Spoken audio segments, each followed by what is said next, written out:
नौवां पाठ। एक खिलाड़ी की कुछ यादें। पृष्ठ संख्या 60 से 64 तक। अब सुनते हैं पाठ एक खिलाड़ी की कुछ यादें। 60 साल की बात करने से पहले मैं कुछ साल और पीछे जाना चाहता हूँ। लाहौर को याद करना चाहता हूँ जब मैं बैडमिंटन चैंपियन था। स्कूल ग्राउंड में एक दिन ध्यानचंद को हॉकी खेलते देखा। उसके बाद मैं हॉकी का ही हो गया। यह बताता है कि बड़े खिलाड़ी को देखना आप पर कितना असर डालता है। 1948 ओलंपिक से पहले हालात बहुत खराब थे। हमें भी लाहौर से भागना पड़ा था। किसी तरह बंबई या मुंबई में कैंप लगा। सब कुछ बिखरा हुआ था। हमारी टीम में कोई घर ऐसा नहीं था जहां कोई ट्रेजेडी ना हुई हो। दिमाग खेल से ज्यादा भारत पाकिस्तान के अलगाव और ट्रेजेडी पर था। हम लंदन पहुंचे।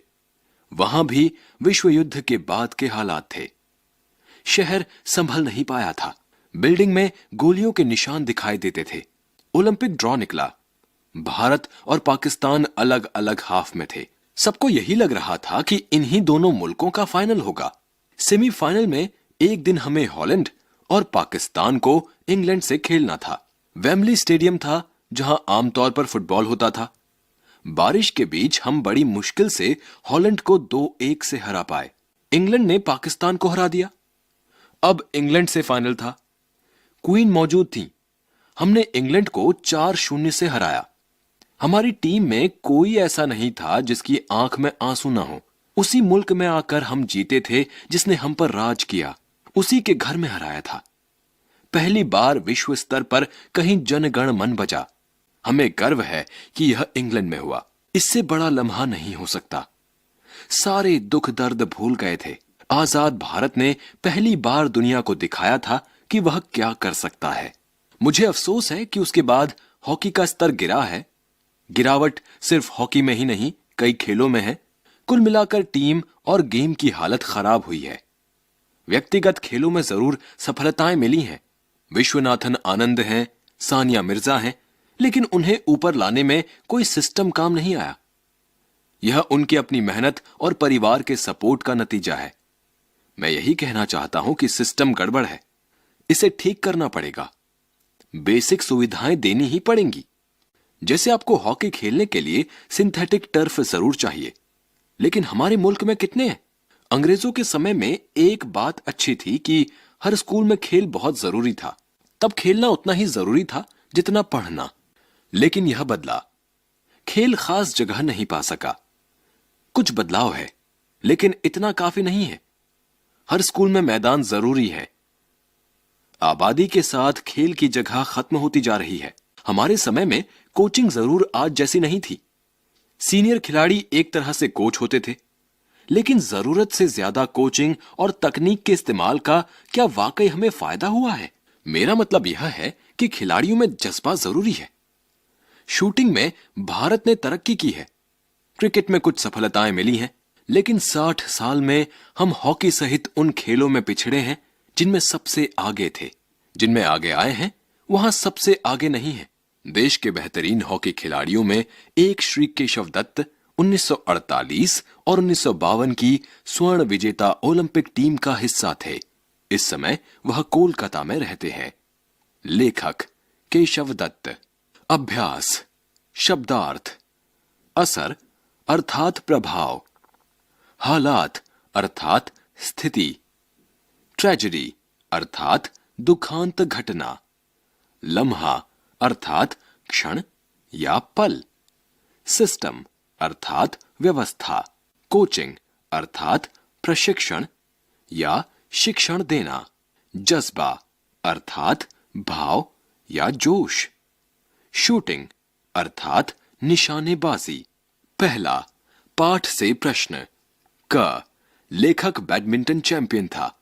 उसे हॉकी खेलने की प्रेरणा किससे और कैसे मिली? ख, इंग्लैंड से मैच जीतने के बाद सबकी आंखों में आंसू क्यों थे? ग, खिलाड़ियों में जज्बा जरूरी है।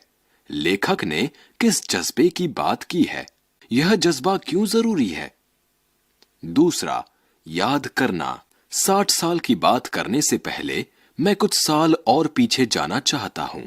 लाहौर को याद करना चाहता हूं। इन वाक्यों को पढ़ो और बताओ कि क लेखक 60 साल की बात करने के लिए क्या करना चाहता है।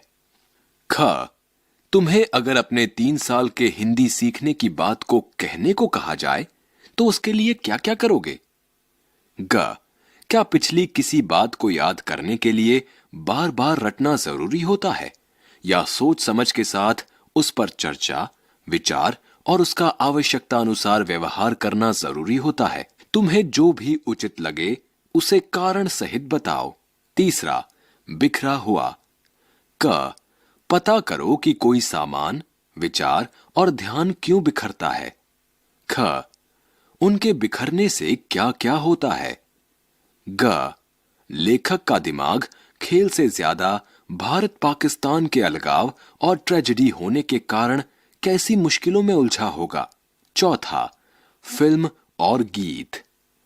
फिल्मों में दृश्यों के साथ गीत गाए जाते हैं। फिल्म के अतिरिक्त ऐसे बहुत से अवसर होते हैं जहां उसी के अनुकूल गीत भी गाए बजाए जाते हैं। इस पाठ में भी पहली बार विश्व स्तर पर कहीं जनगण मन बजा का उल्लेख हुआ है। तुम फिल्मों के कुछ मशहूर गीतों के बोलों की सूची बनाओ जो फिल्मों में दृश्यों के साथ तो गाए ही गए हों, जिन्हें विशेष अवसरों पर भी गाया बजाया जाता हो। पांचवा, खेल कूद। यहां कुछ खेलों के नाम दिए गए हैं। इन्हें खेलने के लिए किन किन चीजों की जरूरत होती है उसकी सूची बनाओ। क हॉकी, ख क्रिकेट, ग लॉन टेनिस, घ तैराकी, ङ तीरंदाजी, च कबड्डी। छठा, पता लगाओ। क क्रिकेट, फुटबॉल और हॉकी के मैदान में क्या अंतर होता है। ख क्रिकेट, फुटबॉल और हॉकी में कितने कितने खिलाड़ी होते हैं।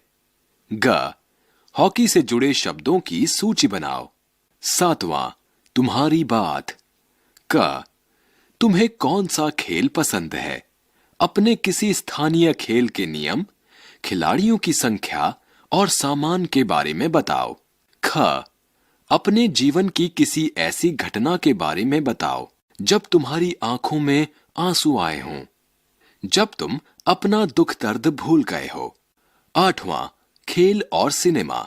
क खेलों पर बनी कुछ फिल्मों के बारे में पता लगाओ।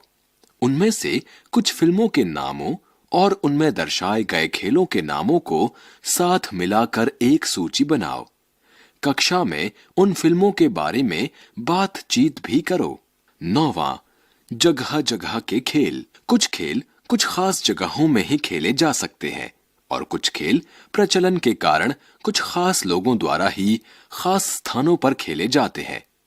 बताओ कि क कौन से खेल अंदर खेले जाते हैं। ख कौन से खेल बाहर खेले जाते हैं।